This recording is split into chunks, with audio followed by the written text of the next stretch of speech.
Sí, lo podemos oír bien, doctor, y también se ve su pantalla.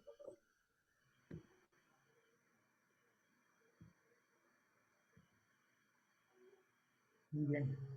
Buenas tardes con todos. Gracias por la invitación. Se me encargó tocar el tema de fisiopatología clínica en las arritmias cardíacas. Bueno, ya me conocen, soy un médico cardiólogo, trabajo en el Hospital Loaiza y también exalumno de la Universidad Nacional Mayor de San Marcos. Encantado de participar con ustedes. Voy a estar atento al chat también si es que tienen comentarios o dudas durante la ponencia, pueden hacerlo. Y si es que durante la reunión queda algo en duda, también pueden escribir por el chat, ¿ya? O levantar la mano y se les puede aperturar el micro. Bien. Las arritmias cardíacas es un tema interesante en el sentido de que debemos entender cómo es la fisiología normal de la generación del potencial de acción en- para poder entender cómo se generan las arritmias cardíacas. Bien. Un dato importante cuando estamos frente al abordaje de las arritmias es señalar si la persona, el paciente, presenta lo que dice ahí una cardiopatía subyacente.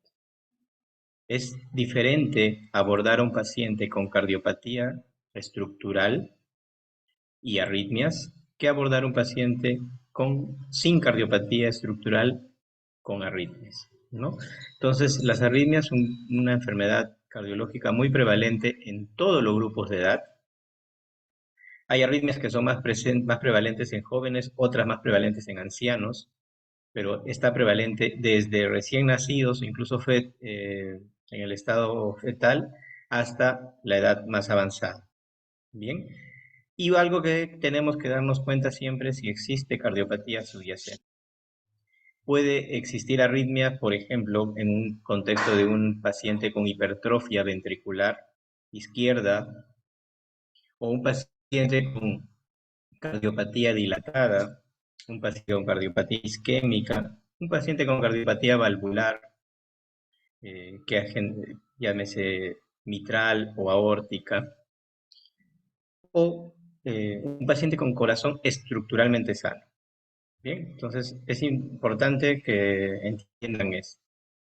Y conocer estos mecanismos que vamos a abordar ahora nos va a permitir entender el manejo que vamos a poder aplicar a esos pacientes, fármacos antiarrítmicos o procedimientos curativos que se llama ablación de la estructura que está generando la arritmia. Entonces, conocer cómo se ha formado, cómo se ha generado esta arritmia, me va a permitir dar medicamentos que pueden participar en la generación del potencial de acción en alguna fase del potencial de acción de la célula o ablacionar la estructura implicada en la arritmia.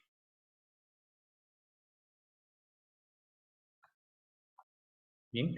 Para entender la formación del impulso cardíaco hay que recordar el sistema de conducción que se inicia en el nodo sinusal.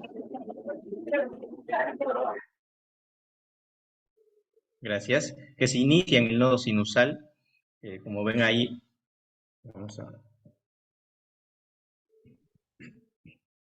se inicia en el nodo sinusal, que está presente casi a nivel de la desembocadura de la vena cava superior, en la aurícula derecha, y el nodo sinusal es llamado la célula marcapaso, la célula que lleva el comando de todos los potenciales de acción hacia adelante.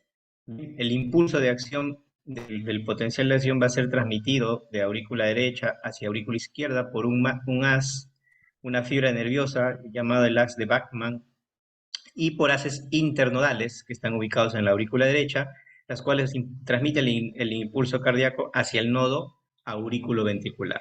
El nodo aurículo-ventricular, ubicado en el triángulo de Koch, en la base inferior de la aurícula derecha, el cual transmite el potencial de acción de las aurículas hacia el ventrículo.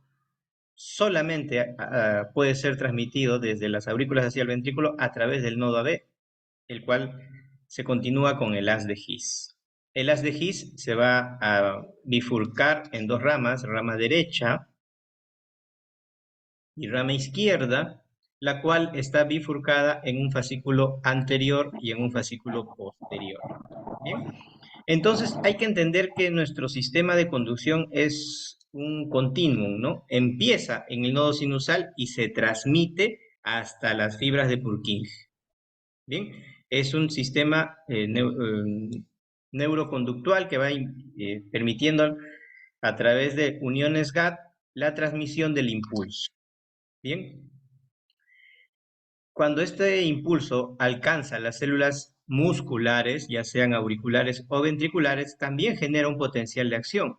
Y hay que reconocer aquí en el gráfico dos potenciales de acción diferentes. Hay potenciales de acción que tienen esta forma sin meseta, digamos, para que la reconozcan, están en color celeste o azul. Sin meseta son los potenciales de acción de los nodos, ya sea del nodo sinusal o del nodo auriculoventricular. Y tenemos otros potenciales de acción que son de los potenciales de acción de las fibras rápidas, de las fibras musculares, ya sean auriculares o ventriculares, incluyendo fibras de Purkinje. Bien, vamos a aprender que ambos potenciales de acción son diferentes en su composición, en su inicio de impulso, y vamos a entender por qué el nodo sinusal es quien lleva el comando. Y cualquier alteración en esa formación del impulso, en esa propagación del impulso, genera las arritmias. Entonces, toda célula cardíaca, ya sea miocito, tiene el poder de la capacidad de conducir el impulso eléctrico y transmitir los potenciales de acción, es lo que clínicamente se va a traducir como arritmias, y el poder de la contracción, que ustedes ya lo aprenden en lo que es el acoplamiento, excitación, contracción, función sistólica, fracción de eyección, contracción miocárdica, que es tema de otra clase. Bien, nosotros vamos a hablar sobre la conducción característica de un miocito. También tenemos que recordar que algunos miocitos, algunas células, algunos grupos especializados de células a nivel cardíaco, tienen la capacidad de automatismo. Bien, sobre todo la célula marcapaso, que es la célula del nodo sinusal. Este automatismo se entiende como aquella capacidad de producir una despolarización, un cambio de polaridad del potencial de reposo transmembrana hacia un potencial positivo, una despolarización en diástole. ¿Ya? Normalmente la despolarización inicia con la sístole, pero estas células automáticas tienen un potencial de despolarización diastólico y de forma espontánea, gracias a la participación o mayor permeabilidad a canales iónicos de sodio y calcio, sobre todo de canales de sodio, en ausencia de estímulos externos. No necesita la transmisión de otro potencial de acción de una célula vecina para que se despolarice. ¿Quiénes tienen esta característica con mayor pendiente de despolarización diastólica? Las células del nodo sinusal. Entonces nuestras células del nodo sinusal pueden iniciar un impulso de forma automática, de forma espontánea, sin necesidad de que haya recibido otro estímulo. Lo mismo pasa con nuestras células del nodo aurículo-ventricular, pero la pendiente de estas células del nodo aurículo-ventricular es más horizontal, es menos vertical y tiene una frecuencia cardíaca menor. Nuestras células del nodo sinusal, gracias a esta capacidad de despolarización diastólica espontánea, tienen una frecuencia cardíaca en promedio entre 60 y 100 latidos por minuto. A diferencia de nuestras células del nodo auriculoventricular, que tienen una frecuencia de despolarización diastólica espontánea entre 40 y 50 latidos por minuto. Cuando mi nodo sinusal pierde el comando y deja de despolarizarse por alguna enfermedad, por alguna razón, ya no va a generar potencial de acción mi nodo sinusal, y quien lleva ahora el nuevo comando, quien ahora es el nuevo marcapaso de este corazón enfermo, en este ejemplo, va a ser el nodo auriculoventricular, pero con una frecuencia cardíaca diferente, en promedio 40 a 50 latidos. Bien, como el nodo sinusal, ustedes han visto, está ubicado en las aurículas, Al generarse ese potencial de acción que tiene, hemos dicho, el miocito, la propiedad de conducción, va a generar una contracción. Es decir, todas las células, el impulso se transmite hacia todas las células auriculares y se va a generar una contracción. Esa contracción se entiende como una sístole auricular, y la sístole auricular, la contracción de ambas aurículas genera en el electrocardiograma, ustedes acá lo ven en rojo, en el electrocardiograma la formación de una onda llamada la onda P, que es la contracción de la aurícula. Cuando el impulso logra llegar al nodo aurículo-ventricular, hay un pequeño retraso, un tiempo de demora, porque el nodo aurículo-ventricular tiene esa propiedad, tiene menos uniones gap. El potencial de acción se transmite, pero más, con una velocidad más lenta. Llega a las de His y fibras de Purkinje y permite la contracción del ventrículo, de ambos ventrículos.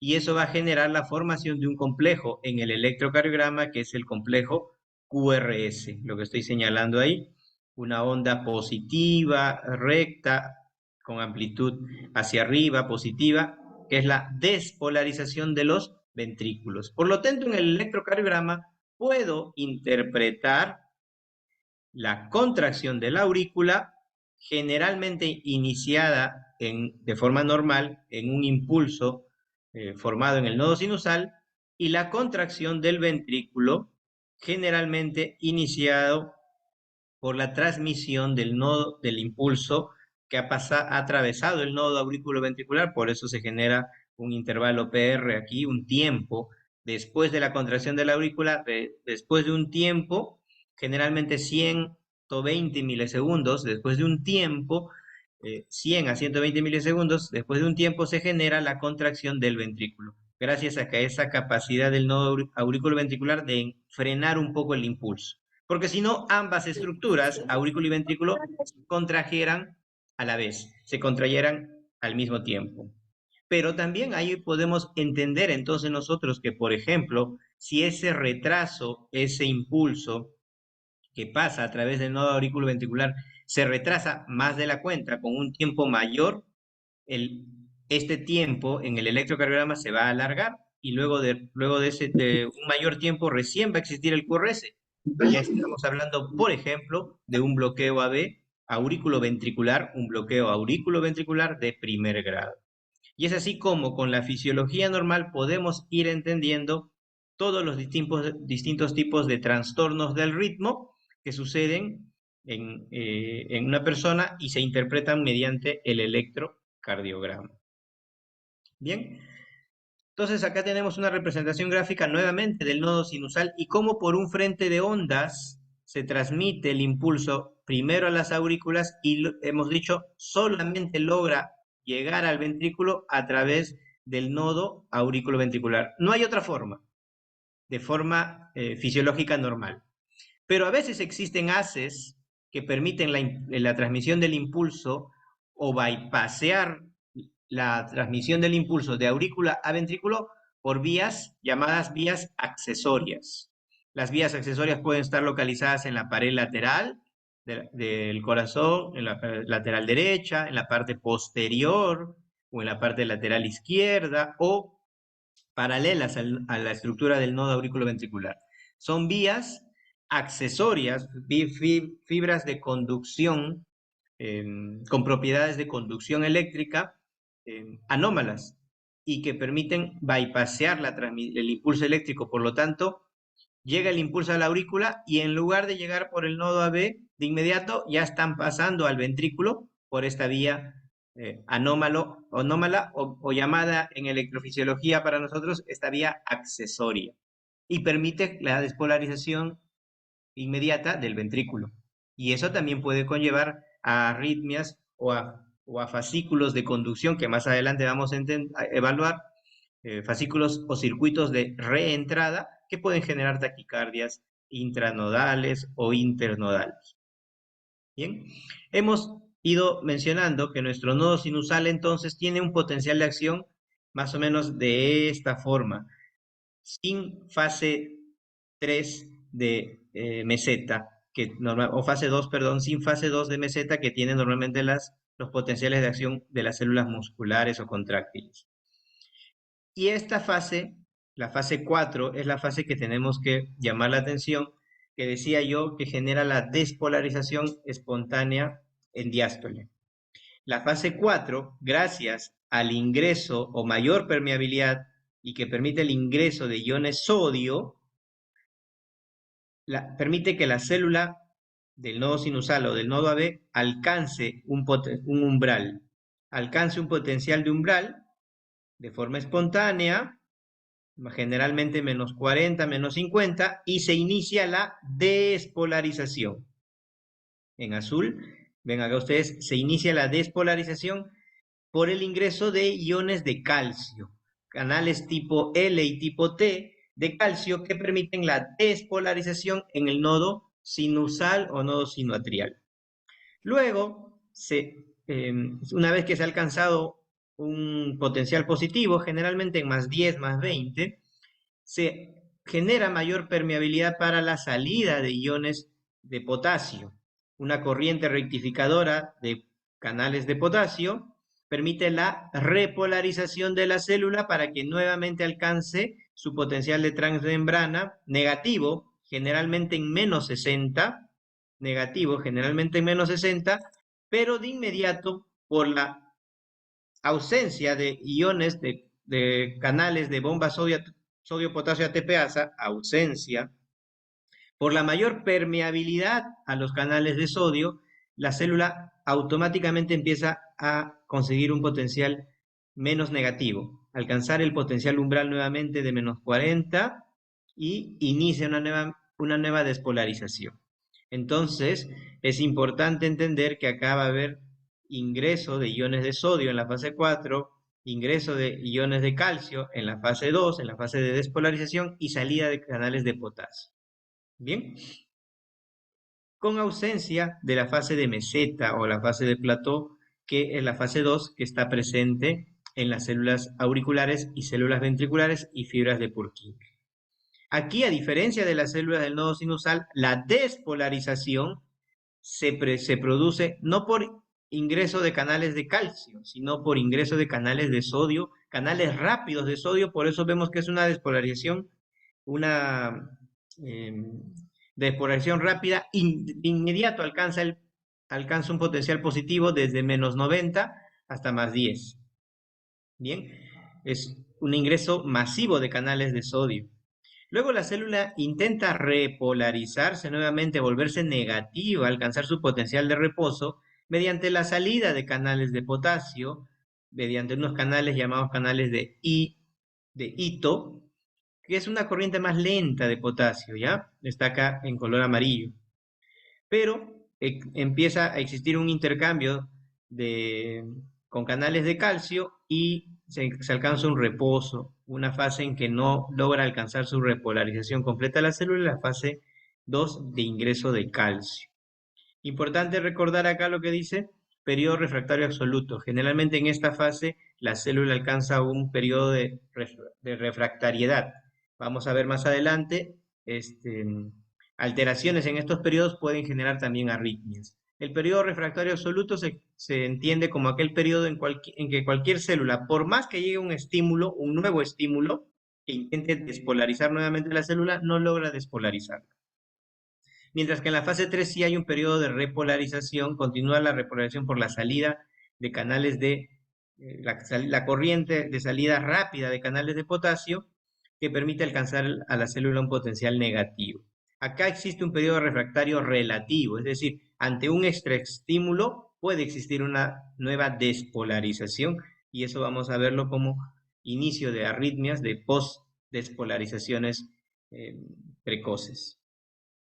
Bien, acá tenemos gráficamente las uniones gap, que son estructuras entre célula y célula a nivel de la membrana celular con formación de canales que permite que el potencial de acción de esta célula sea transmitido hacia la otra célula de forma continua. Entonces, gracias a la presencia de uniones gap, se transmiten los potenciales de acción de una célula a otra. Nuestras células tienen conductancia. Bien. gráficamente nuevamente un potencial de acción de una célula nodal, de una célula del nodo sinusal o del nodo auriculoventricular, que va a generar por qué estas células son las llamadas células marcapaso. Bien, vamos a repasar nuevamente lo que les mencionaba de forma progresiva. Primero, reconocer que es el potencial de una célula del nodo sinusal. Bien, reconocer que su potencial diastólico máximo es menos negativo que las otras células, es menos 60. En las otras células el potencial diastólico máximo es menos 90. Acá lo tenemos en menos 60, lo que nos permite alcanzar más rápido el potencial de umbral. Entonces ya es una propiedad que nos está dando estas células para que sean las células marcapaso. Dije mayor permeabilidad al sodio mediante esta corriente de canales de sodio, ingresa sodio y la célula empieza a cargarse nuevamente de forma positiva. En la fase final de este potencial de despolarización, también hay permeabilidad para canales de calcio tipo L y tipo T, pero predominantemente se activan los canales de calcio en la fase 0, en la fase de despolarización. Bien, una despolarización lenta, que también mencionábamos como diferente de la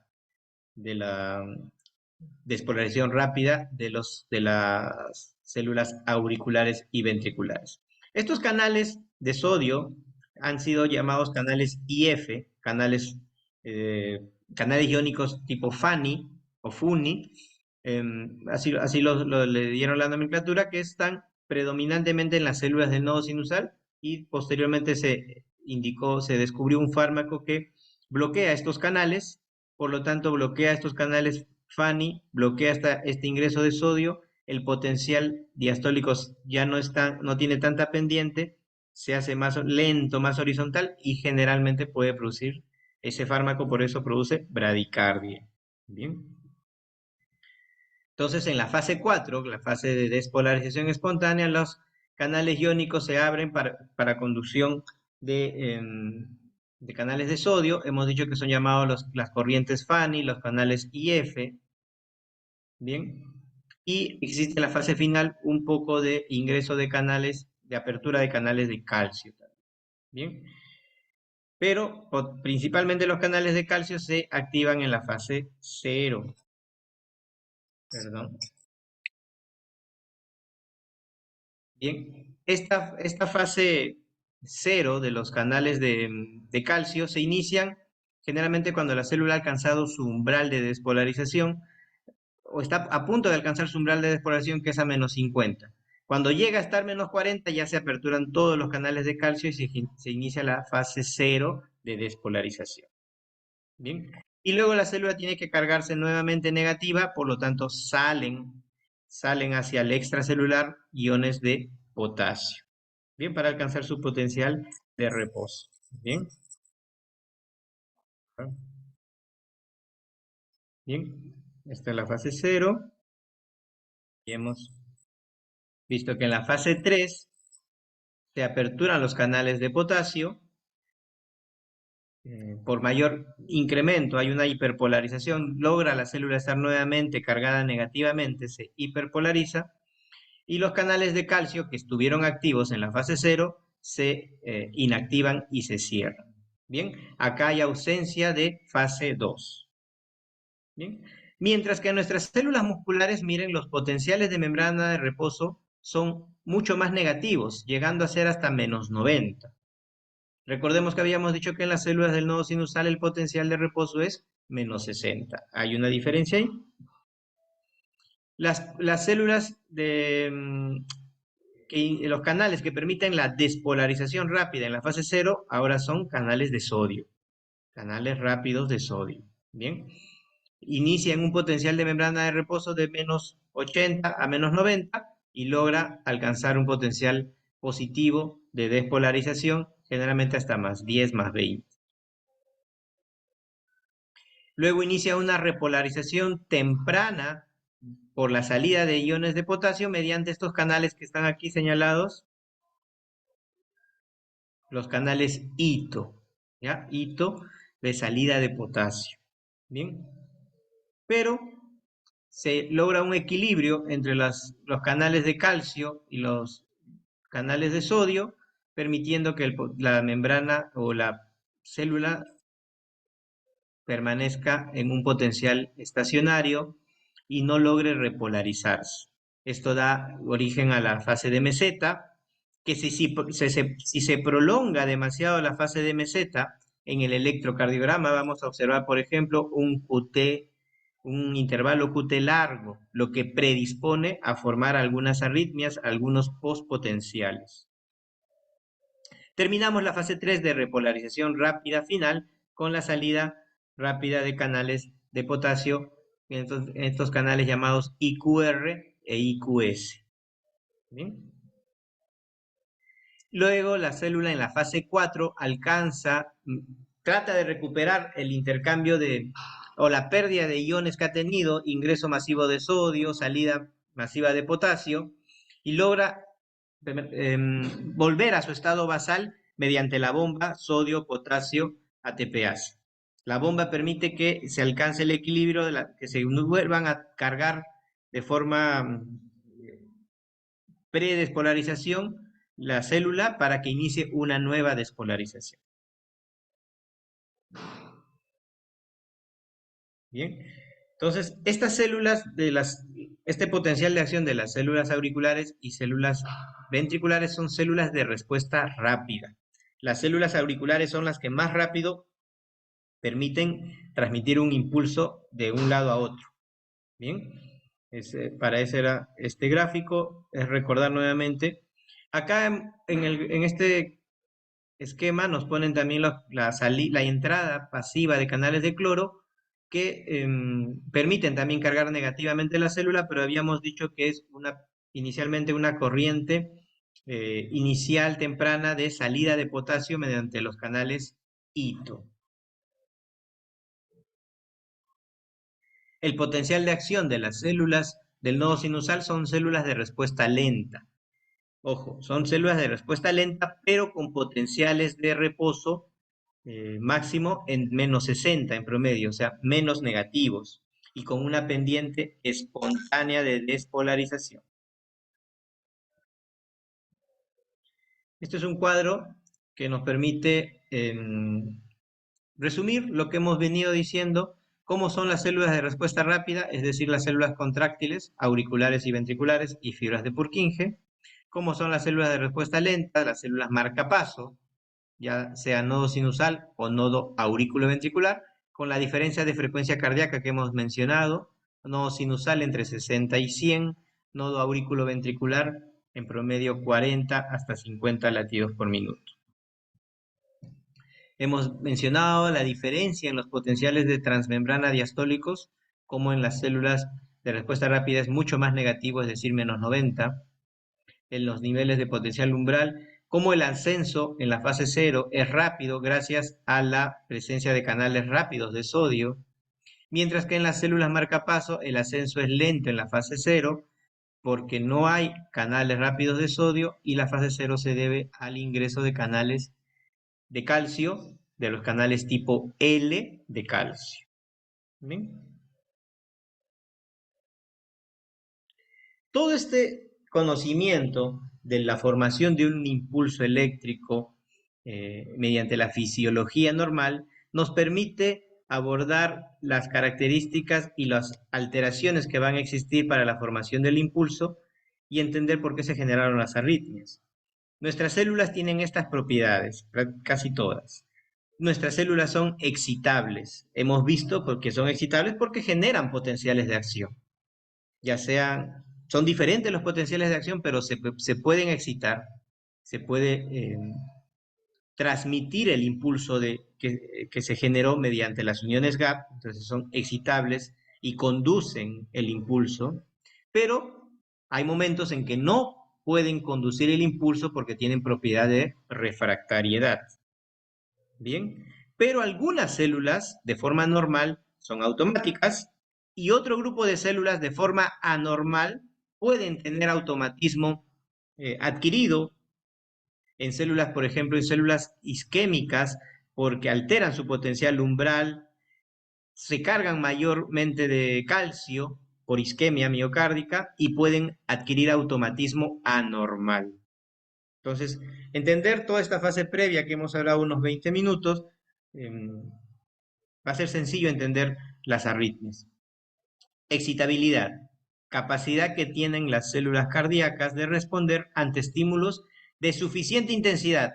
Ojo ahí, el potencial o el estímulo que alcance la célula tiene que tener cierta intensidad, es decir, tiene que alcanzar el potencial umbral. Si no alcanza el potencial umbral, no se genera ningún potencial de acción, no se puede generar ninguna excitación. Bien, alterando de forma transitoria la relación que existe entre el intra y el extracelular de cargas eléctricas, ¿no? Voy de negativo hacia positivo, gracias a la salida de canales de sodio, o me repolarizo gracias al ingreso de canales de potasio. Bien, entonces mi célula tiene un potencial de reemplazo transmembrana que puede ser menos 90 en las células auriculares. Alcanzo viene un estímulo de repente transmitido del nodo sinusal, viene un estímulo, ese estímulo logra que mi potencial de acción llegue al potencial umbral menos 70 y se genera el potencial de acción. ¿Qué se genera? La contracción, ¿no? Se genera la despolarización, ingreso de canales, ingreso de iones que activan al retículo sarcoplásmico y permiten que el retículo sarcoplásmico libere calcio dentro de la célula de forma masiva y activa las cadenas de actina-miosina y activa la contracción, que es lo que finalmente quiere el impulso eléctrico, ¿no? Activar la contracción mediante la despolarización de las células. Pero llega un momento en que estas células son inexcitables, es decir, están en periodo refractario, ¿no? La refractariedad es la propiedad de todas células, en este caso cardíacas, para no poder ser excitables ante cualquier estímulo. Bien, tenemos acá el primer gráfico de la izquierda, un potencial de acción, ya llegó a su potencial de reposo transmembrana, viene un estímulo y el estímulo permite que se genere otro potencial de acción.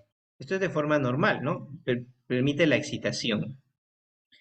Pero, por ejemplo, en este gráfico de la derecha, el potencial de acción está iniciando su fase 4 y puede venir un impulso supernormal, o sea, con mayor intensidad, y generar un nuevo potencial de acción. Viene un extra estímulo, un potencial supernormal y puede generar excitación. Hasta ahí no ha habido refractariedad. Pero en este gráfico vemos que viene un nuevo estímulo, está en la fase 1 o la fase 2 la célula y no logra despolarizar, no logra generar un nuevo potencial de acción. Es decir, nuestra célula está en periodo refractario absoluto. Entonces, todas nuestras células tienen un periodo de refractariedad. Cuando ese periodo de refractariedad se prolonga o se acorta por alguna razón, eh, predispone a generar arritmias. O nuestra célula puede estar en periodo refractario relativo, ya en fase 3, y viene un extraestímulo y sí genera un nuevo potencial de acción. A esto le llamamos nosotros postdespolarizaciones, postdespolarizaciones o potenciales desencadenados, postdespolarizaciones o actividad desencadenada precoz. Bien, vamos a hacer, en una diapositiva más adelante vamos a entender ese tipo de arritmias.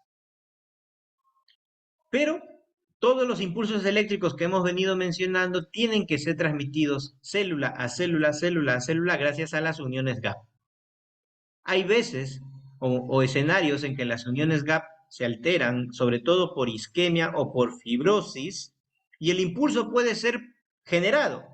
Se produce el impulso eléctrico, por ejemplo, en el nodo sinusal. Se produce el impulso eléctrico en el nodo sinusal, pero no logra transmitirse a las aurículas. Solo se despolariza el nodo sinusal, pero no se despolarizan las aurículas. Entonces tú puedes tener actividad eléctrica en el nodo sinusal, pero lo que queremos lograr finalmente es la despolarización de las células auriculares, la contracción de la aurícula. Y si no se transmite hacia las aurículas por fibrosis a nivel de las uniones gap por fuera del nodo sinusal, nuestra aurícula va a estar en asistolia y no logra contraerse la aurícula. Bien. Entonces, estas uniones gap son estructuras de membrana especializadas formadas por múltiples canales iónicos intercelulares que facilitan la comunicación eléctrica y química entre ambas células, ¿no? Tenemos acá un gráfico, por ejemplo, el nodo, está presente acá el nodo sinusal, eh, conectado o unido a células auriculares, pero podrían estar faltando las uniones gap a este nivel y nuestra aurícula no se despolariza, no se contrae. Mediante un estudio electrofisiológico yo puedo ver que existe despolarización del nodo sinusal, pero no despolarización de las células auriculares. Existe una enfermedad que se llama, por lo tanto, bloqueo sinusal. Bloqueo sinusal y no se despolariza la célula. O existe otra enfermedad, ya enfermedad del nodo sinusal. Observo que no existe despolarización del nodo sinusal y eso se llama enfermedad del nodo sinusal o disfunción del nodo sinusal. No hay contracción del nodo sinusal ni de las aurículas y por lo tanto quien se va a despolarizar más abajo ya sería el nodo aurículo-ventricular a una menor frecuencia y a ese ritmo se llamaría ritmo nodal. Hemos ido repitiendo que las células del nodo sinusal y del nodo auriculoventricular tienen la propiedad de automatismo, capacidad de generar de forma espontánea estímulos capaces de transmitirse a las estructuras vecinas, aurículas y ventrículos y fibras de Purkinje.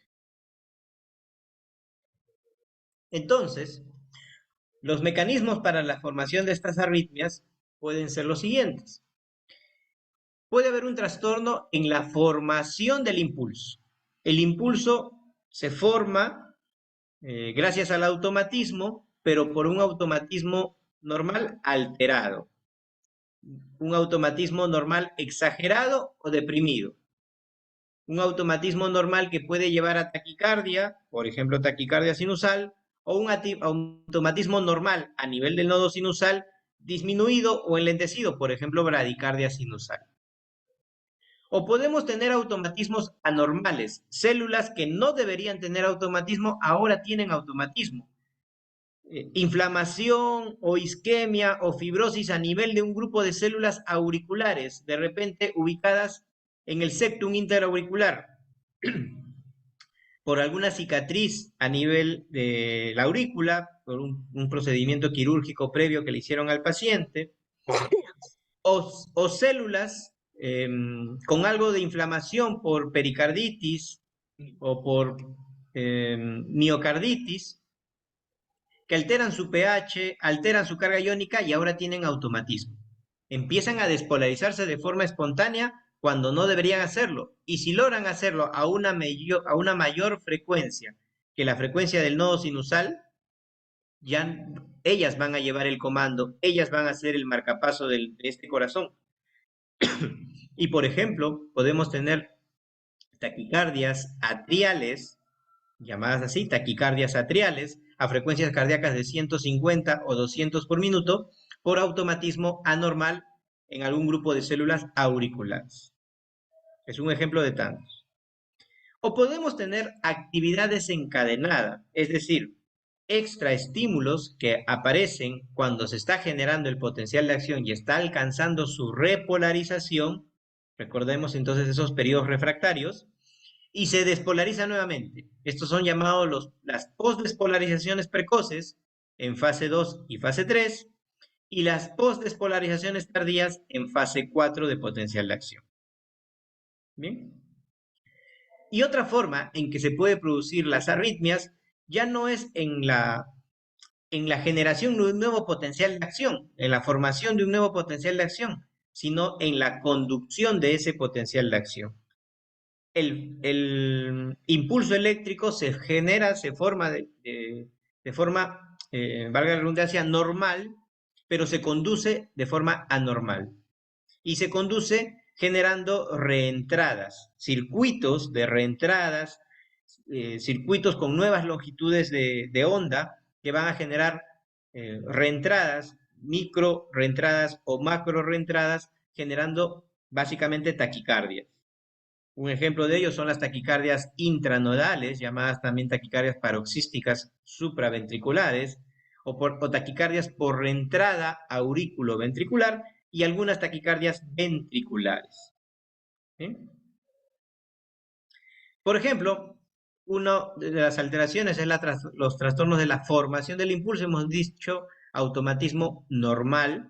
Por sobreactividad del sistema nervioso simpático, puedo tener taquicardia sinusal, acá tienen el gráfico de la derecha, una mayor frecuencia de despolarización espontánea a nivel del nodo sinusal y generando mayor frecuencia cardíaca de 100, eso se llama taquicardia sinusal, sobreactividad del sistema nervioso simpático, también casos de hipertiroidismo o ansiedad, mayor predominio de acetilcolina en el cuerpo. O por mayor sobreactividad del sistema nervioso parasimpático, la pendiente de despolarización se hace más horizontal y se genera una bradicardia sinusal. El impulso se forma en el mismo lugar, es un automatismo normal, pero alterado. Ahora, ¿cómo se puede alterar ese potencial de acción? Hemos dicho porque se puede reducir el umbral del potencial de acción. Es decir, ya el umbral no tiene que ser menos 40, como habíamos puesto en el ejemplo, sino menos 50. Entonces, estoy en menos 60, es más fácil de alcanzar. Ahora el umbral es menos 50, de repente por una acidosis. O se incrementa la pendiente de despolarización diastólica, la pendiente ya se hace más vertical. Es más fácil que alcance el umbral. Y por ejemplo, podría ser por mayor carga de iones, mayor carga de calcio intracelularmente. ¿Bien? Pero como habíamos ido explicando, puede haber un automatismo anormal. Algunas células miocárdicas en condiciones patológicas, isquemia, fibrosis, inflamación, presentan alteración en la conformación de la celular y disminuye el potencial de reposo diastólico. Esto puede generar automatismo anormal. Algún ejemplo de esto son las taquicardias atriales o taquicardias auriculares, los extrasístoles supraventriculares y ventriculares y algunas taquicardias ventriculares en pacientes posinfarto. Otra forma de mecanismo de las arritmias hemos dicho que es la actividad desencadenada o llamada actividad gatillada o también entendida como los postpotenciales.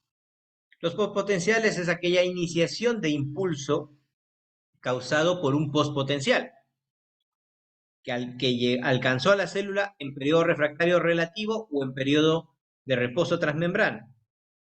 Es una oscilación anormal del potencial de acción que si llega a alcanzar cierto umbral va a dar lugar a otro potencial de acción. Vemos aquí en el gráfico a su izquierda, en el gráfico A, existe un postpotencial, pero no logra alcanzar el potencial umbral y no pasó nada. Felizmente no pasó nada. A diferencia del gráfico B, llega un nuevo impulso, un postpotencial, en este caso precoz, y genera repetitivamente potenciales de acción. Estos potenciales de acción van a generar despolarización. Y esta despolarización a esta frecuencia va a generar contracción. Y si estamos hablando de un ventrículo, va a generar taquicardia ventricular. Un ejemplo de esta es la taquicardia ventricular helicoidal, también llamada torsada de puntas. Se genera una actividad desencadenada. Hemos dicho que pueden ser postpotenciales tardíos en fase 4 o postpotenciales precoces en fase 3, generalmente muy raro en fase 2, generalmente en fase 3. Estos postpotenciales precoces, como ven acá en el gráfico, está en fase 2, pero podría ser en fase 3, se produce por una mayor permeabilidad a corrientes de iones de calcio, los canales tipo KL, o menor permeabilidad a las corrientes de potasio, lo que hace que la célula no se repolarice tan rápido, lo que genera una prolongación del potencial de acción, es decir, el potencial de acción, la fase de meseta se hace más larga, se hace más larga, y si se hace más larga, hay más chance o más oportunidad para que aparezca un postpotencial, que logre alcanzarlo en periodo refractario relativo. ¿Qué favorece ¿Qué condiciones favorecen que se prolongue un potencial de acción? Algunos fármacos que podemos administrar al paciente, por ejemplo, macrólidos, por ejemplo, algunos fármacos como la sertralina, como las quinolonas, o algunas condiciones como la bradicardia, como la hipocalemia, la hipoxemia, la acidosis, la hipomagnesemia, prolongan el potencial de acción y pueden aparecer estos postpotenciales precoces llamados eh, torsada de puntas, generando una taquicardia ventricular helicoidal. Se asocia a una alteración del electrocardiograma que se llama QT largo. ¿Bien? Hay un síndrome genético congénito llamado síndrome de QT largo, por alteración genética a nivel de la conformación de canales de sodio y calcio, lo que permite mayor entrada de sodio y calcio y disminuye la salida de potasio, generando postpotenciales precoces. Y esto es lo que se observa en un electrocardiograma. Este es un paciente que tiene de forma genética alteración en el potencial de acción, un potencial de acción más largo, lo que en el electrocardiograma se entiende como un QT largo, mayor de 450 milisegundos, mide el intervalo QT, es un intervalo QT largo, aparece un postpotencial precoz que puede caer justo dentro del periodo refractario relativo y generar múltiples postpotenciales precoces tempranos, generando esta taquicardia, de lo que venía el ritmo cardíaco en estos tres primeros latidos de forma normal, contracciones ventriculares de forma normal, genera contracciones ventriculares de forma repetitiva, rápida y desordenada, con impulsos eléctricos en diferente sentido, a frecuencias cardíacas de 250 en promedio, generan una taquicardia helicoidal que en este ejemplo felizmente se autolimita y vuelve a ritmo normal en los últimos dos latidos. Porque muchas veces esto degenera en una fibrilación ventricular, lo que es el paro cardíaco. Bien, existen condiciones, hemos dicho, que pueden conducir a mayor facilidad para tener postpotenciales precoces, la bradicardia, la hipocalemia, la déficit de oxígeno en sangre, la hipoxemia, acidosis o incremento de hidrogeniones en sangre, hipocalemia, hipomagnesemia y algunos fármacos que pueden generar prolongación del intervalo QT, algunos antidepresivos dijimos también, y algunos macrólidos como la eritromicina. ¿Sí? Entonces, existen condiciones que pueden favorecer la aparición de postpotenciales precoces y que estos postpotenciales precoces generen una actividad gatillada o desencadenada llevando a taquicardia ventricular helicoidal o llamada torsada de puntas. Otra forma de actividad gatillada puede ser ya en un postpotencial tardío, es decir, en la fase 4. Se producen cuando ya se completó toda la repolarización y se producen porque existe en la célula mayor calcio. ¿Y por qué puede haber mayor calcio? Generalmente por fármacos que ha estado recibiendo el paciente, como los digitálicos, que bloquean la bomba sodio-potasio ATPasa. Entonces, por una intoxicación digitálica puede haber mayor presencia de calcio, un exceso de calcio intracelular y generar postpotenciales tardíos. O cuando hay mayor ingreso de calcio por isquemia y generar un ritmo que se llama RIVA o ritmo idioventricular acelerado. ¿Bien? O las taquicardias ventriculares sensibles a adenosina, otros ejemplos más. Las arritmias ventriculares, que son las arritmias más temidas por nosotros, que pueden llevar a un paro cardiorrespiratorio, pueden estar presentes en el contexto de cualquier infarto agudo de miocardio y pueden generar alteraciones a los tres niveles.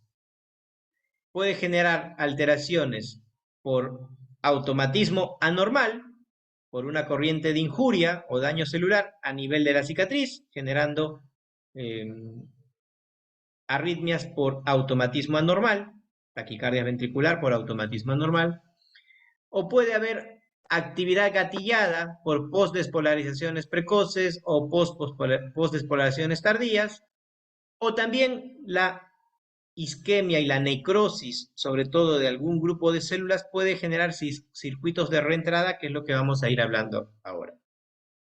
Para los circuitos de reentrada, que es otro mecanismo de arritmia, que es el mecanismo más frecuente de arritmias, por la alteración de la conducción del impulso eléctrico, se necesitan dos vías de conducción, una vía más lenta que la otra, y eso va a permitir la formación de un circuito de reentrada. Y es lo que nos toca conversar ahora. Se pueden producir trastornos de la conducción del impulso por bloqueos o por reentradas. Primero hablemos de los bloqueos. Los bloqueos son falta de la propagación del impulso eléctrico de un lado hacia otro lado. Habíamos dicho previamente, por ejemplo, por ausencia de o fibrosis a nivel de las uniones gap, o por un bloqueo funcional, porque la célula está en periodo refractario. ¿Ya? Un impulso propagado entonces es bloqueado cuando encuentre una región que es eléctricamente inexcitable, por un bloqueo fijo, ya sea por fibrosis o cicatriz, o por un bloqueo funcional, ya sea porque la célula todavía está refractaria. Y esto se puede ver en algunos bloqueos de rama funcional o en el llamado fenómeno de Ashman, que está presente en los pacientes con fibrilación auricular que encuentran a la rama derecha en periodo refractario y se genera un fenómeno llamado fenómeno de Ashman. ¿Bien? O puede haber bloqueos por falta de cargas iónicas por medicamentos que se le ha administrado al paciente. Medicamentos, por ejemplo, que bloquean la conducción al calcio en el nodo aurículo-ventricular y que producen mayor bradicardia. Por ejemplo, los fármacos calcio antagonistas no dihidropiridínicos como el verapamilo y el diltiazem. O fármacos que bloquean el nodo, la pendiente de despolarización del nodo sinusal como los beta bloqueadores. Y finalmente, la última forma de producción de arritmias, pero la más frecuente, es los circuitos de reentrada. ¿Qué necesito para que se genere una alteración del ritmo cardíaco, un trastorno de la conducción del ritmo cardíaco por una reentrada? Necesito un circuito. Y este circuito tiene que estar compuesto por dos vías. Una vía de conducción llamada tipo A y otra vía de conducción tipo B, de forma esquemática.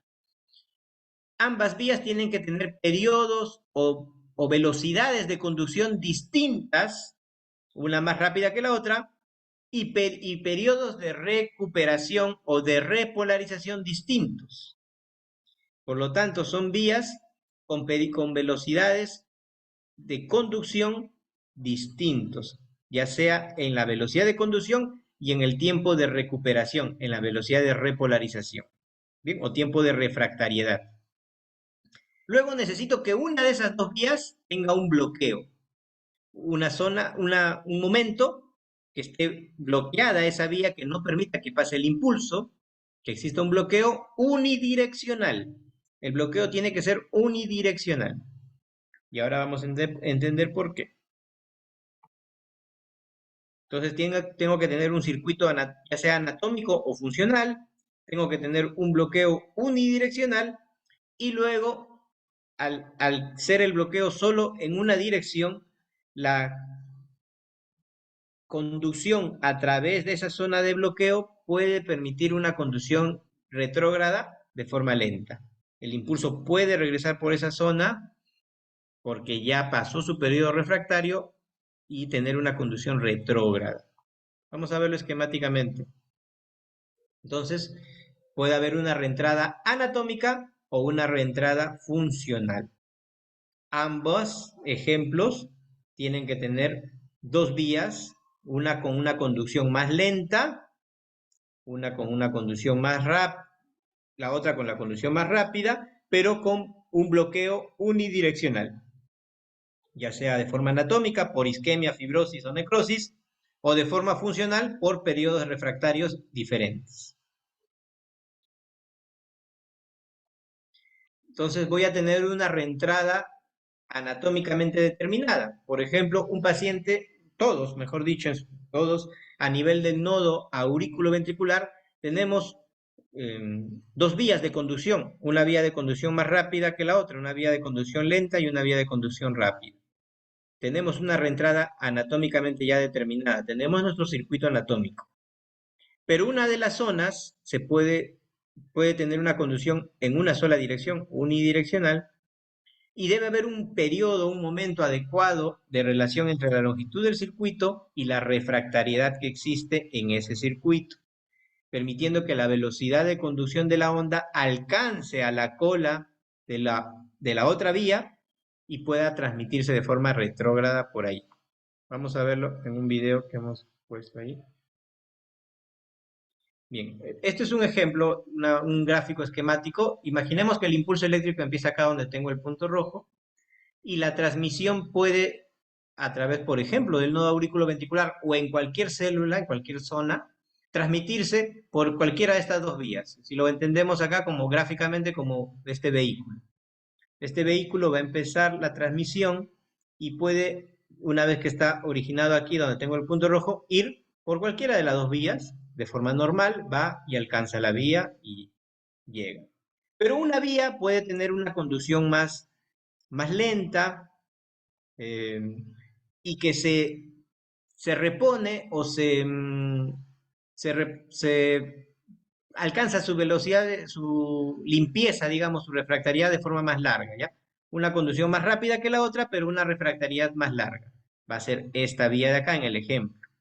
Entonces, cuando el impulso eléctrico se forme en el nodo sinusal, por ejemplo, y quiera ser transmitido, puede tener dos opciones. Se va por la vía de conducción más rápida, con una refractariedad más larga, o se puede ir por esta vía.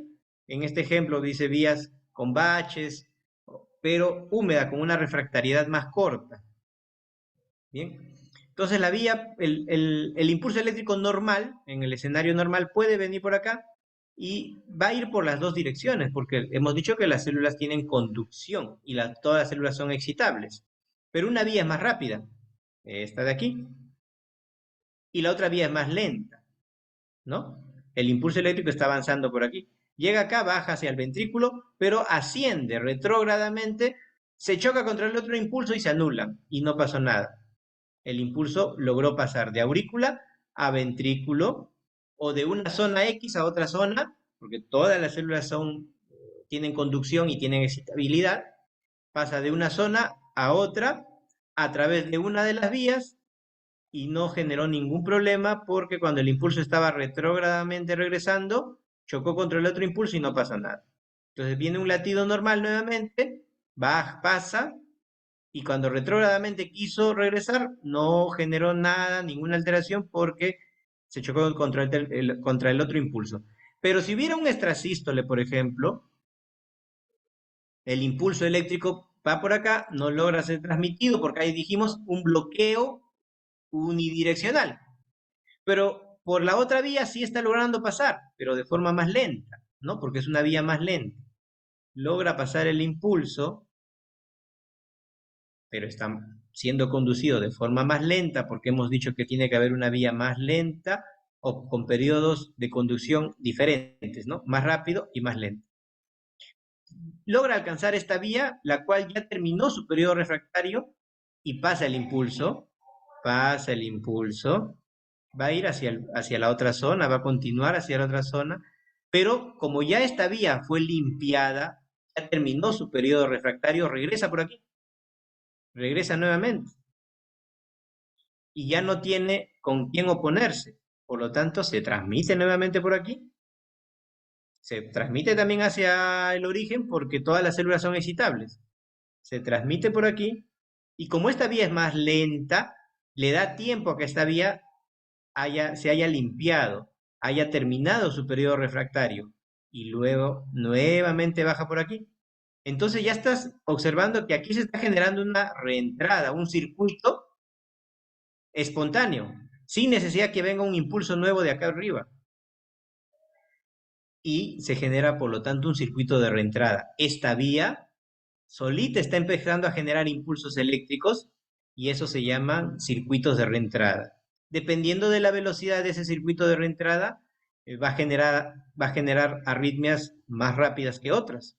Por ejemplo, los flúter tienen un circuito de reentrada y generan taquicardias a frecuencias cardíacas de 150 hasta 300 latidos por minuto.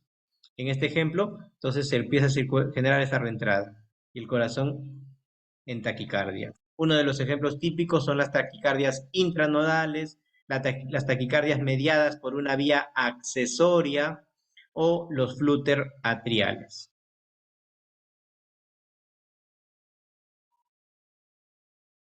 Entonces tienen que haber dos vías, mayor longitud de ciclo de un circuito, tienen que haber vías con diferentes periodos refractarios, También se puede encontrar, por ejemplo, en los síndromes de QT corto, en algunos casos de fibrilación auricular con microrotores, fibrilaciones auriculares, taquicardias ventriculares lentas. Flutter es uno de los más comunes, gracias a la presencia en ese circuito de una vía alterada que es el istmo cabo tricuspidio. Taquicardias intranodales, pacientes posinfartos también con vías de conducción diferentes, por ejemplo, con las escaras o las necrosis que producen taquicardias ventriculares, y las taquicardias mediadas por vía accesoria, taquicardias del nodo auriculoventricular, llamadas taquicardias ortodrómicas o antidrómicas. Este es un ejemplo, un gráfico de un paciente con flutter.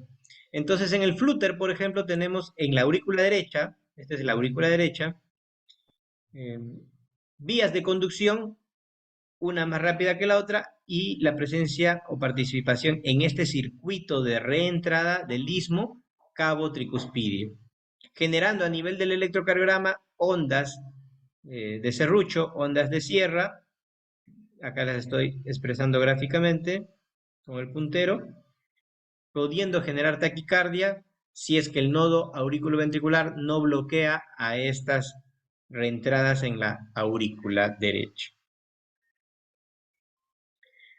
Otras formas de reentrada no anatómicamente determinadas, o sea, reentradas adquiridas por fibrosis en algunos pacientes con isquemia, las taquicardias ventriculares polimórficas. Entonces, como a medida de resumen del mecanismo de las arritmias, ¿por qué es importante conocer el mecanismo de las arritmias? Porque diferentes mecanismos generan diferentes arritmias, diferentes alteraciones en la automaticidad, en la actividad desencadenada y en la reentrada generan todo este tipo de arritmias, taquicardias sinusales, taquicardias ventriculares sensibles a catecolaminas, taquicardias ventriculares debidas a bradicardia o debidas a hipoxia, postdespolarizaciones tardías debidas a intoxicación por digital, por digoxina, dijimos, o reentradas, macro reentradas como los fluteratriales o micro reentradas como el síndrome de Brugada. Unos minutos para esta arritmia, quizás la más prevalente en la gente, en los adultos mayores, que es la fibrilación auricular. La fibrilación auricular es una arritmia que en su génesis, en su mecanismo, puede estar presente en los tres mecanismos que hemos hablado: automatismo, actividad desencadenada y micro reentradas. Pero es una arritmia que es una expresión de una cardiomiopatía, de una disfunción de una miopatía a nivel de la aurícula, sobre todo de la aurícula izquierda. Se acepta que en la fisiopatología de la fibrilación auricular tienen que haber factores desencadenantes, triggers o gatillos, que son estas microrreentradas de repente a nivel de las venas pulmonares.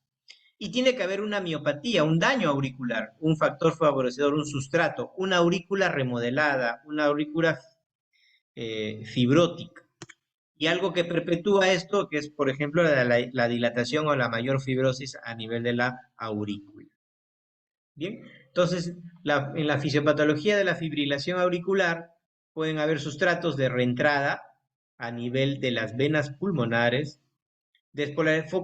automatismo anormal, gatillos ectópicos focales por anormalidades de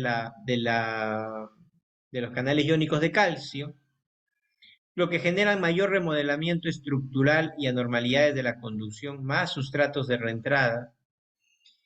Estos pacientes tienen una alteración a nivel del sistema nervioso simpático, del sistema nervioso autonómico, lo que genera mayor automatismo y mayor gatillo focal ectópico. Entonces, todo es un feedback entre diferentes alteraciones que van generando circuitos de reentrada y eh, automatismo anormal ectópico focal en algunas células auriculares. Estos gatillos, en la mayoría de los casos, es una actividad eléctrica rápida originada en algún punto del tejido auricular o de las venas pulmonares. Por eso es más frecuente en la aurícula izquierda, ya sea por automatismo o por reentrada. Ambas posibilidades son válidas. El circuito de reentrada único también puede ser origen de una fibrilación auricular. Lo que sucede en la aurícula izquierda se logra transmitir hacia la aurícula derecha por el haz de Bachmann, que dijimos que era el haz que permite la conducción o la transmisión del impulso de aurícula entre ambas aurículas, de izquierda a derecha o de derecha a izquierda. La mayoría de alteraciones del ritmo en la fibrilación auricular están presentes en más del 80% a nivel de las venas pulmonares. A nivel de las venas pulmonares donde se generan la mayor cantidad de gatillos para desarrollar o triggers para desarrollar fibrilación auricular. ¿Bien? Esta fibrilación auricular causa progresivamente fibrosis, dilatación y mayor aumento de la distensión de la aurícula izquierda, reduciendo la contracción de la aurícula izquierda, llevando finalmente a una ausencia de contracción de la aurícula izquierda, generando que nuestra aurícula izquierda fibrile, pero no se contraiga. Estos cambios incluyen la hipertrofia, la acumulación de glicógeno, miolisis, alteraciones en la expresión de conexinas, cambio en la morfología de las mitocondrias y fragmentación del retículo sarcoplásmico, lo que produce una quiescencia finalmente y producción de miopatía auricular, desorden de la contracción auricular, generando una disfunción mecánica y eléctrica, alteración de la conducción del impulso eléctrico en la aurícula y alteración de la compliance auricular, generando fibrilación auricular y por lo tanto generando asistolia auricular, lo que lleva a la formación de trombos. Por ello, la fibrilación auricular es una expresión de una miopatía auricular a nivel eléctrico, a nivel de la conducción y que produce formación o generación de embolia cardíaca. Bien, hasta ahí hemos terminado la teoría de las fisiopatologías de las arritmias. Si ustedes tuvieran alguna pregunta, si no, descansamos unos 2 minutos para iniciar con un par de casos clínicos que tengo preparado para ustedes.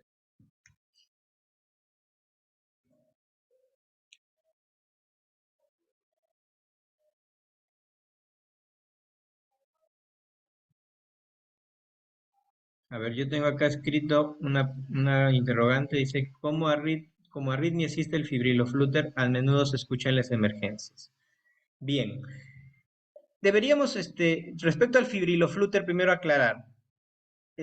Sí, lo mencionan mucho en las emergencias ese término.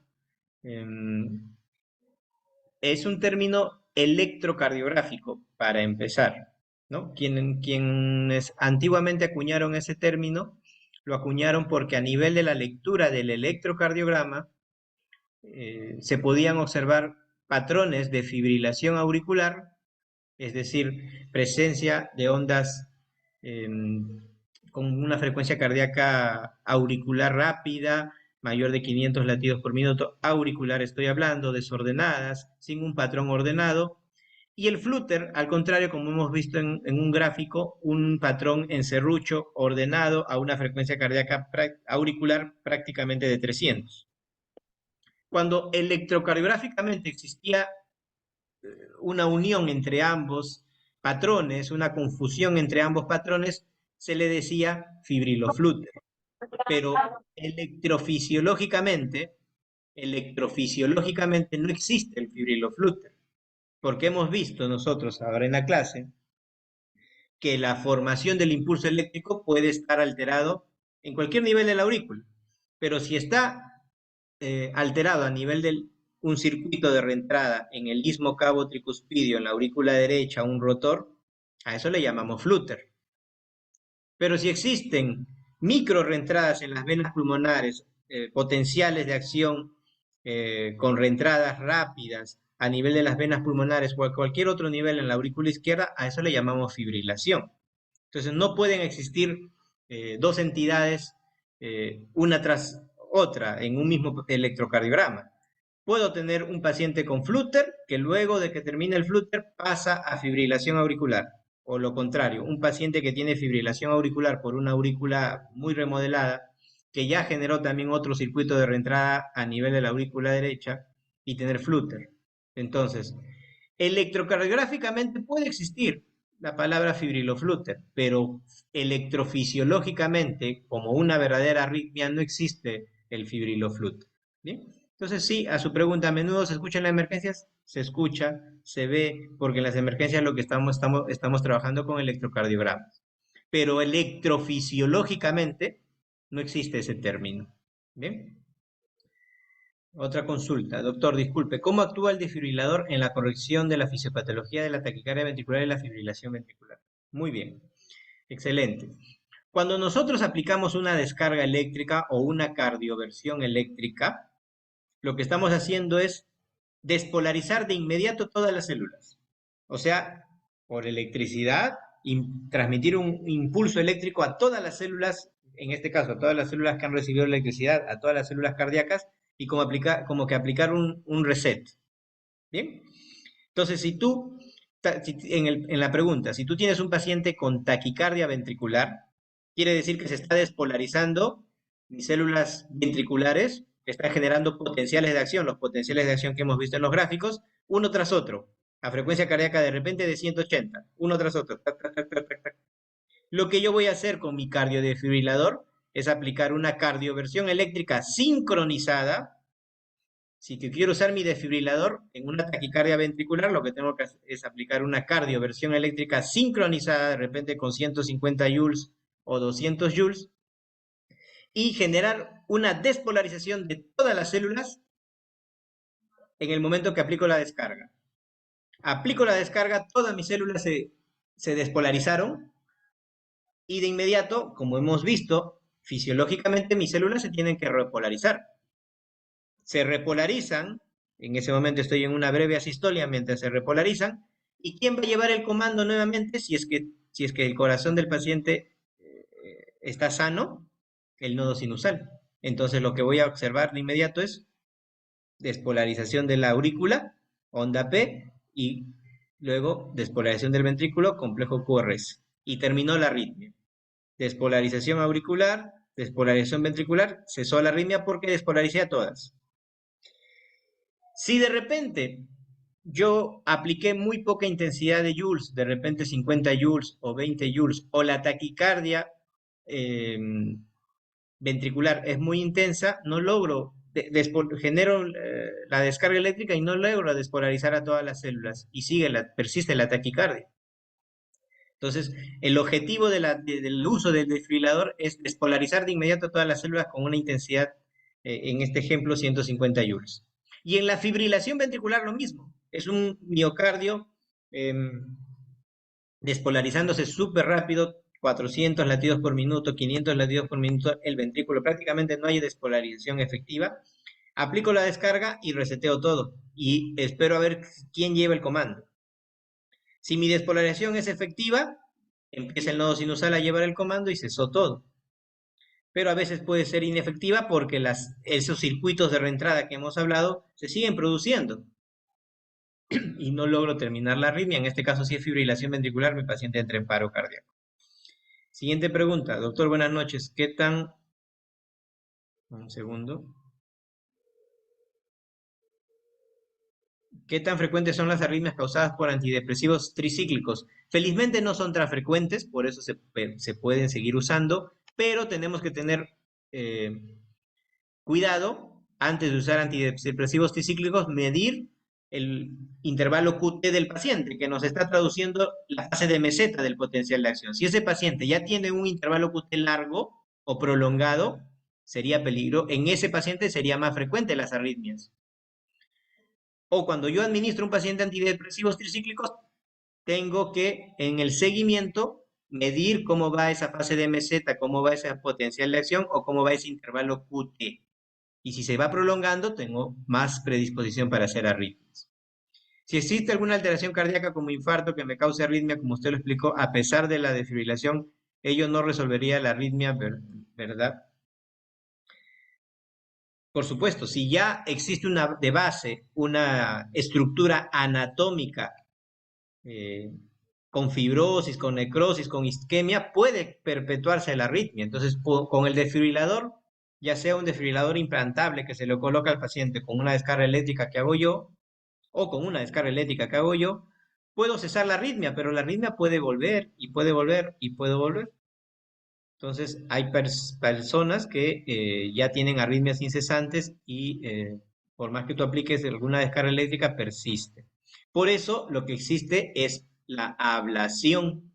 La ablación sí sería curativa. En la ablación lo que tú entrarías es encontrar ese foco ectópico, ese foco de reentrada, ese circuito que está generando la arritmia y ablacionar o aplicar una descarga, una radiofrecuencia se llama, para que lo entiendan como cauterizar esa zona para evitar que esa zona tenga conducción, tenga excitabilidad. Y de esa manera desaparece cualquier tipo de arritmia. Las arritmias son una de las pocas enfermedades en cardiología que tienen la propiedad de curarse mediante un procedimiento electrofisiológico que se llama ablación. Las maniobras vagales pueden servir para ayudar a los pacientes con arritmias cuando están hospitalizados. ¿Cómo lo hacen? Depende de la arritmia. Dentro de todas las arritmias que hemos hablado, dentro de toda la fisiopatología que hemos hablado de algunas arritmias que tienen como circuito el nodo aurículo-ventricular. Si en ese circuito de reentrada participa como vía el nodo aurículo-ventricular, ese circuito necesita el nodo aurículo-ventricular para que exista. Si yo aplico la maniobra vasovagal, lo que estoy haciendo es bloquear por unos segundos, mientras aplico la maniobra, por unos segundos, bloquear el nodo aurículo-ventricular, bloquear la conducción en el nodo aurículo-ventricular. Por lo tanto, ya no hay circuito. Y si no hay circuito, no hay reentrada. Y si no hay reentrada, no hay arritmia. Entonces, la maniobra vagal ayuda para los pacientes con arritmia, sean hospitalizados o no, pero si es que la arritmia, si es que yo entendí mediante el electrocardiograma que la arritmia tiene en su circuito al nodo aurículo-ventricular. Si no, no sirve de nada en la maniobra vagal. La maniobra de Valsalva aplica para las arritmias, y si así es, ¿cuál es su fundamento? Es lo que les explicaba. La maniobra de Valsalva también bloquea el nodo aurículo-ventricular. Entonces, si la arritmia implica en su circuito al nodo aurículo-ventricular, mientras yo la aplique, se bloquea el nodo B y desaparece la arritmia. Entonces, sí, es una estrategia para resolver las arritmias, por ejemplo, intranodales o las arritmias mediadas por el nodo aurículo-ventricular. Para diferenciar las distintas arritmias, ¿solo se puede usar el electrocardiograma o hay alguna diferenciación clínica? Para diagnosticar las arritmias, el diagnóstico correcto es con electrocardiograma. Clínicamente hay algunas características, pero muy poco sensibles para diferenciar una arritmia de otra. Lo que importa en la clínica, en la parte clínica, cuando ustedes ya vean la parte clínica, es si la arritmia tiene compromiso clínico hemodinámico. Por ejemplo, si la arritmia genera hipotensión, genera síncope o desmayo, puede ser una arritmia generalmente ventricular, pero, pero no es una excepción, ¿ya? O sea, no es algo específico, patognomónico, que aquella arritmia con compromiso hemodinámico es arritmia ventricular, no. Pero en su mayoría las arritmias ventriculares sí generalmente producen clínica de descompensación hemodinámica, hipotensión, dolor torácico, síncope. Como al revés, las arritmias supraventriculares generalmente son bien toleradas y no generan compromiso hemodinámico. Y lo que más bien pueden generar es una sensación de latido cervical o latido en el cuello, dando origen a un signo llamado el signo de la rana, por ejemplo, en las arritmias supraventriculares, por contracciones de la aurícula contra válvulas auriculoventriculares cerradas, ¿no? Podría ser una diferenciación clínica, pero básicamente es el diagnóstico electrocardiográfico, que es sencillo también, aunque pueda parecerles complejo, se entiende. Una correcta interpretación del electrocardiograma para las arritmias es de forma ordenada, resulta ser sencillo. ¿Sí? Bien, vamos a pasar entonces, luego de haber resuelto las interrogantes, a un caso clínico.